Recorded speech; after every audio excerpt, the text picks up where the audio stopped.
அனைவருக்குமே வணக்கம். சற்று முன் கிடைத்திருக்கக்கூடிய ஒரு மிக மிக முக்கியமான செய்தி ஒன்று வெளியாகி உள்ளது. சற்று முன் நீயும் வேண்டாம் உன்னுடைய கட்சியும் வேண்டாம் அப்படின்ற மாதிரி அமைச்சர் துரைமுருகன் அவர்கள் பார்த்தீங்கன்னா இப்போ திமுகவுடைய உட்கட்சிக்குள்ளே பார்த்தீங்கன்னா இப்போ மோதல்கள் ஏற்பட்டு வரும் நிலையில் தான் இப்போ திமுகவுடைய கட்சி இரண்டாக உடையதுக்கான அனைத்து வாய்ப்புகளும் இருக்குது. இதை பற்றி இந்த வீடியோவில் பார்க்கலாம். அதுக்கு முன்னாடி நம்ம சேனலுக்கு இப்போ தான் நீங்கள் முதல் முறையாக வந்திருக்கீங்க அப்படின்னா மறக்காமல் நம்மளுடைய சேனல் சப்ஸ்கிரைப் பண்ணி சப்போர்ட் பண்ணுங்கள். வாங்க வீடியோக்குள்ளே போகலாம். இப்போ பார்த்தீங்கன்னா அமைச்சர் துரைமுருகனுடைய சம்மந்தப்பட்ட அனைத்து நிறுவனங்களிலும் அனைத்து அவருடைய வீடுகளும் பார்த்தீங்கன்னா அதிரடியாக ரெய்டுகள் நடத்தியிருந்தாங்க இல்லையா.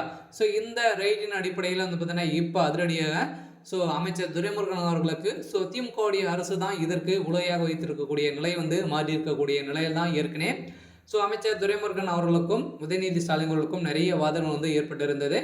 இந்த வாதின் அடிப்படையில் தான் உதயநிதி ஸ்டாலின் அவர்கள் தான் பார்த்தீங்கன்னா இவருடைய வீட்டுக்கும் இவர் சந்தப்பட்ட நிறுவனங்களுக்கும் பார்த்தீங்கன்னா இவர் ரைடுகள் நடத்தியிருக்காரு.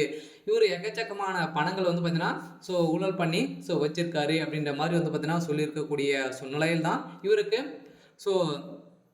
திமுகவுடைய அரசு இவருக்கு பச்சை துரோகம் செஞ்சிட்டாங்க அப்படின்ற மாதிரி தான் இப்போ வெளியிடக்கூடிய ஒரு பரபரப்பான செய்தி வெளியேறக்கூடிய நிலையில் தான் இப்போ இந்த கட்சியை விட்டு விலக்க போகிறதாக ஒரு பரபரப்பான செய்தி வெளியாகி இருக்கக்கூடிய நிலையில் ஏற்கனவே அவருடைய மகனும் கதிரானந்துடைய வீட்டிலும் அவருக்கு சம்மந்தப்பட்ட நண்பர்கள் வீட்டிலும் பார்த்தீங்கன்னா அதிரடியாக ரைடுகள் நடத்தியிருந்தாங்க.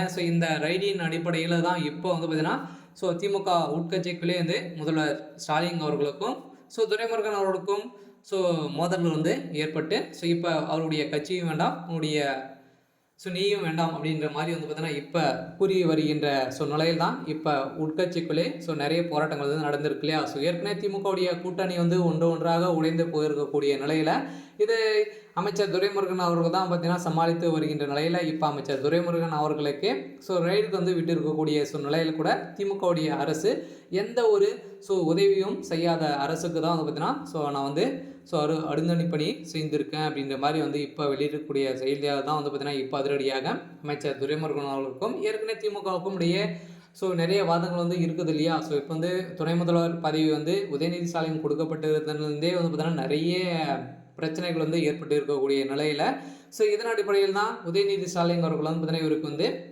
ரைடுகள் விட்டுருக்காரு அப்படின்ற மாதிரி சொல்லியிருக்காங்க. இருந்தாலும் ஏற்கனவே துணை முதல்வர் பதவி அப்படின்றாலே அமைச்சர் துரைமுருகன் அவர்களுக்கு தான் கொடுக்கணும் அப்படின்ற மாதிரி அனைவராலும் பேசப்பட்ட ஒரு நிலையம் தான் கட்சிக்கு ஒரு அயராத உழைச்சவர் மொத்த அமைச்சராக இருக்கக்கூடியதான் அமைச்சர் துரைமுருகன். இருந்தாலும் அவங்களுக்கு கொடுக்காத இருக்கக்கூடிய நிலையில் தான் திமுகவிலிருந்தே பார்த்தீங்கன்னா இடையாக தான் இருந்திருந்த நிலையில் இப்போ ஒரு மிகப்பெரிய கலவரங்களாக தான் வெடித்திருக்கு. இருந்தாலும் என்ன நடக்குது அப்படின்றத நம்ம வெயிட் பண்ணி பார்க்கலாம். இது மாதிரி செய்திகளை தெரிஞ்சுக்கணும் அப்படின்னா மறக்காமல் நம்மளுடைய சேனலை சப்ஸ்கிரைப் பண்ணிக்கோங்க. தேங்க்யூ.